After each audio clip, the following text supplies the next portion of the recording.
Hello everybody, welcome back to my channel. This is Harika.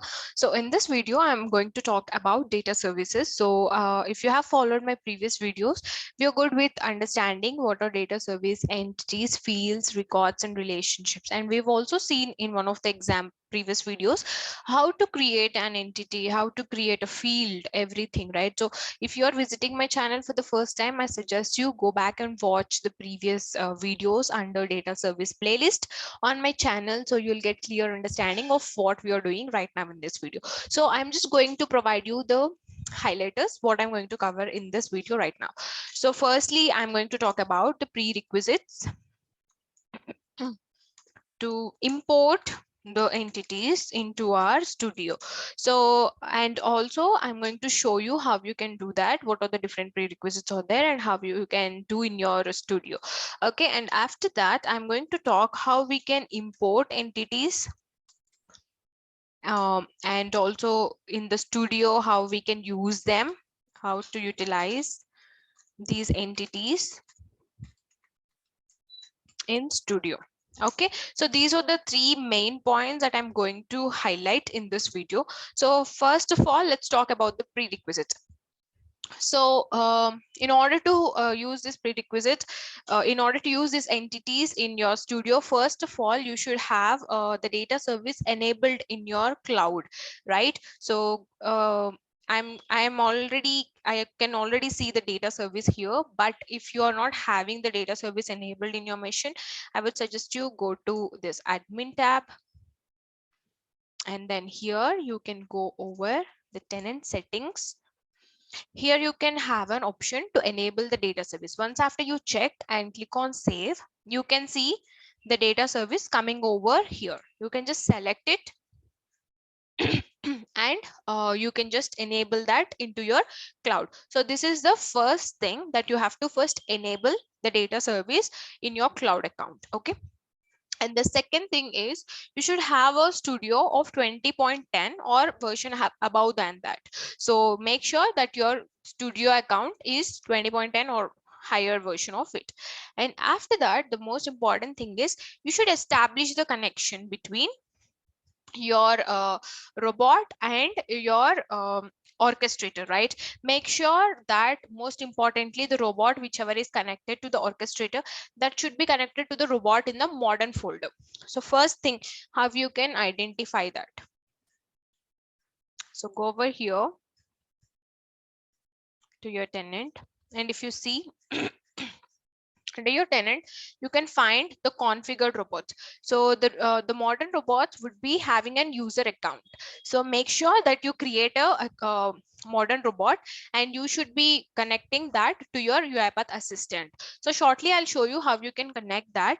But before to that, if you don't know how to create a machine, how to create a robot and connect that to the studio, I have done a separate video for that on my channel. Just go to my channel and I'll show how you can check it out.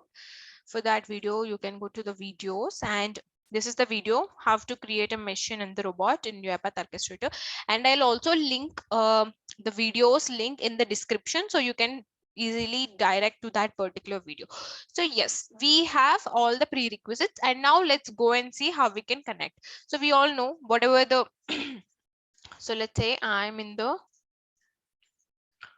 let's go to this robot. So if you see the robot, whatever I'm connecting, no, you just have to take the machine key of that particular robot. Okay, so if you go to the excuse me, if you go over here, you can just connect that orchestrator with the help of the machine key. So this is the orchestrator URL and this is the machine key.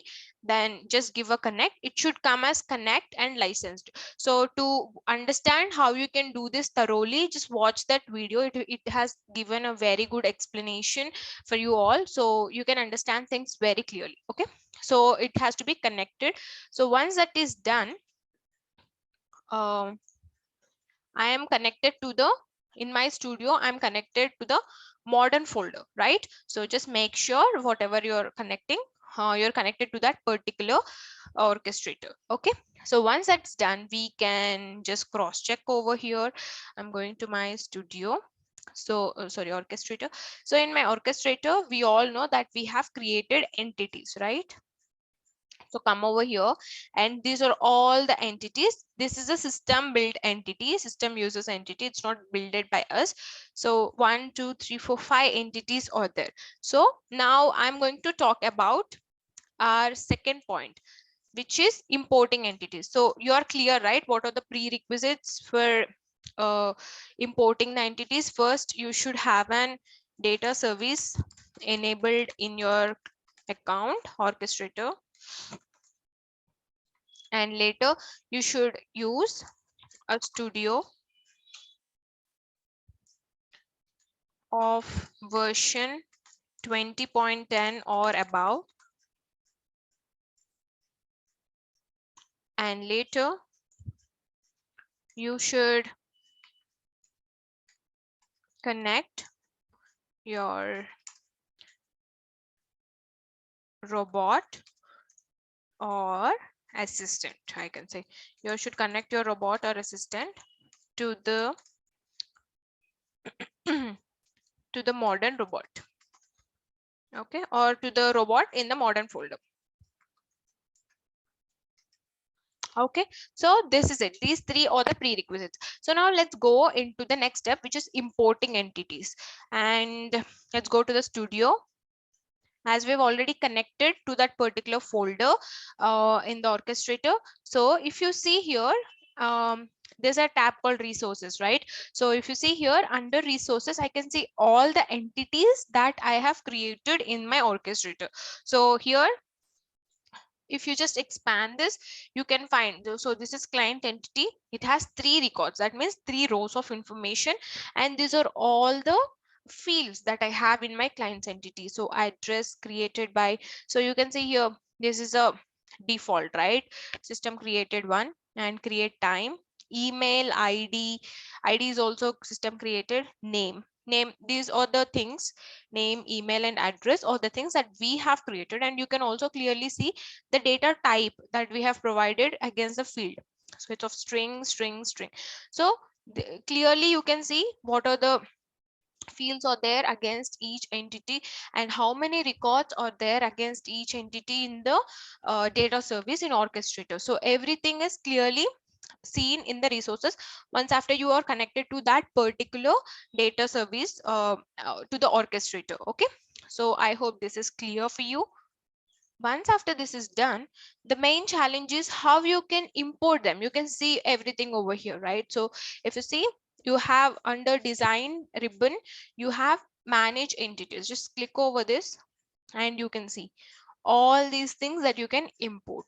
So what I'm going to do, I'll just check this checkbox against employee details. So if you remember in the last video, we have created an entity for employee details, right? So we have created all these appraisal band, current employee, which is of Boolean type, current project.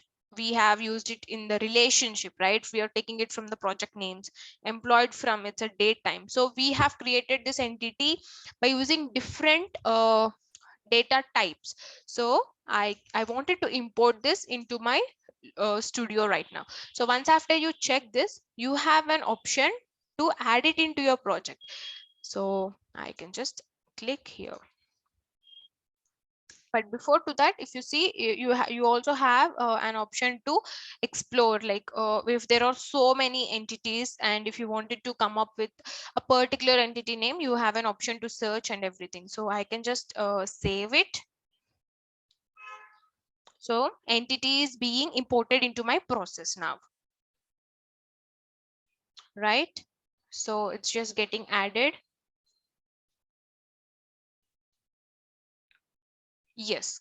So once after that gets added, here we can see employee details entity also getting added into our project. So we have all the entities that are created in our Orchestrator. So once after this is done, what is the next step?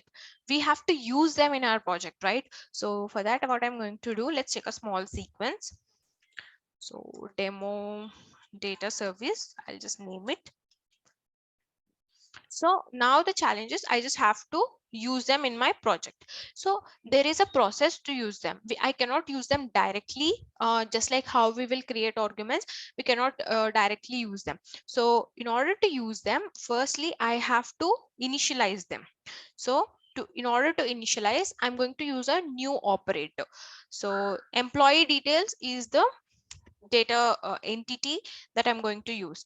So for that, I'm going to take an assign activity. So first of all, just drop this employee details over here and name this particular variable as employee details. So what exactly I have done here? So I have created a variable which is of type employee details. So if you just go over here, if you type browse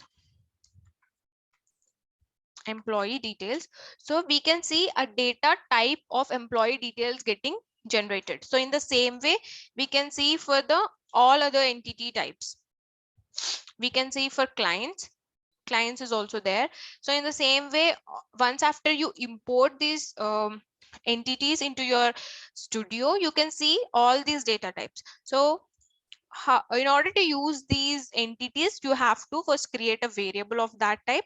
And let's say I wanted to assign the whole collection of the data that I'm having in the entity into a argument. So what I'm going to do, I'm going to create an argument, give the shortcut Control M, and then say out whatever the name you wanted to provide. Okay. So this argument contains all the values from here, right? So how I have to do, I should use a new operator, just like how we used to create the constructors, right? So this is the and also you have to provide this the data type for this argument. You have to change this because it's showing string, right? So you have to convert that into a, if you see here, you have to convert that into a employee details. I have shown you how you can do that. Just go here and then say employee details and then select it. And also you have to change the type to out. So this is how you can use a particular in order to use an entity, you have to first initialize it. That means you have to use a new operator. It's just like a constructor. So once after this is done, this will help you to utilize, like you can access all the values that are there in the data service. So we will see how we can use this particular operator, how we can access everything, every field and the record in the data service by using this small argument. So in going further in the next video, I will come up with an example where I will be in a project if I'm using 20 to 30 variables in a project, and how can I easily use replace that with the help of a single argument if I'm switching to the data service. So that would be a very quite interesting video to understand data service in a better way. So I hope you till this point this is clear for you. Let me just iterate whatever we have gone through in this video. So we have seen the prerequisite, we have seen how to import, right? We have to go to manage entities and import, and how to utilize these entities in the studio. Firstly, we have to create the variable of this type, and then we have to initialize a constructor. So this is how we can use a particular excuse me. So this is how we can actually use a particular entity in our studio. I hope this is clear for you. The next video will be more interesting. Do not miss it, and do not miss any of the videos of my channel. Don't forget to subscribe, and also thank you so much for watching.